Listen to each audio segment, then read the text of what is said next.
আমি করছি রুটি আর এখনো আমাদের রাতের ডিনার হয়নি। 9টা 9:30 বাজতে চলেছে। তো 10টার মধ্যে ডিনার হয়ে যায়। আর রুটি করছি আর একটা জিনিস শেয়ার করব ভাবলাম তোমাদের সঙ্গে। সেদিন কিনেছিলাম, তোমাদেরকে দেখিয়েওছি। তো ভাবছি যে কি করা যায় বলো তো, তোমাদের সঙ্গে একটু আলোচনা করতে এলাম। তো এটা কিনেছিলাম টপ কিনতে গিয়ে, ফুল গাছ কেনার পরে। খুবই সুন্দর, দোকানে দেখে আমার খুব পছন্দ হয়েছে। পিঠের ছাঁচগুলো ছিল আর এই রুটি তাওয়াটা ছিল, আমার এটা দেখে খুব পছন্দ হলো যে নিয়েই নিই। তো ভাবছি যে কবার পিঠের ছাঁচ কিনেছি ওভেনের উপর দিই আর ফট করে ফেটে যায়। দোকানদার ভাইকে জিজ্ঞেস করলাম যে ভাই এটা কি করব। বলছে কি যে দিদি ভাই এটা জলে ভিজিয়ে রাখবে, তারপরে রোদে দেবে।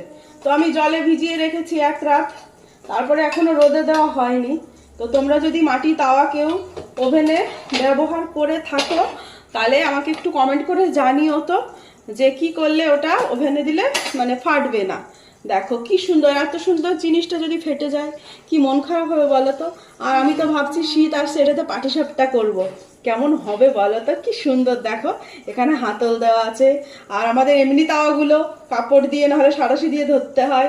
আর এটা একদম দারুণ, আমার এটার মতোই খানিকটা যে হ্যান্ডেল আছে। তো এটাতে করছি, ভাবছিলাম আজকে এটাতে করব কিন্তু সাহস পাইনি। তো তোমাদের কাছে ওই জন্যই বললাম, যদি কারো জানা থাকে আমাকে কমেন্ট করে কিন্তু জানাবে যে মাটি তাওয়া কিভাবে কি করলে ওভেনে দিলে ফাটবে না। এই মানে ছাঁচ পিঠেগুলো করে তো এ যাবৎ যতগুলো কিনেছি, এখন ছোট ছোট ওভেনের জন্য বেরিয়েছে। তো সর্ষের তেল দিই, ধুয়ে একটু হালকা আছে ইয়ে করে নিই, তবুও ফেটে ফুটে কত কিছু হয়। তো এত সুন্দর জিনিসটা যদি দিই ফেটে গেলে মনটা খুব খারাপ হয়ে যাবে। তো ওই জন্যই তোমাদের সঙ্গে একটু শেয়ার করলাম। তোমরা যদি জেনে থাকো আমাকে অবশ্যই কমেন্ট করে জানিও। আর তোমাদের কি ডিনার হয়ে গেছে কমেন্ট করে জানাও।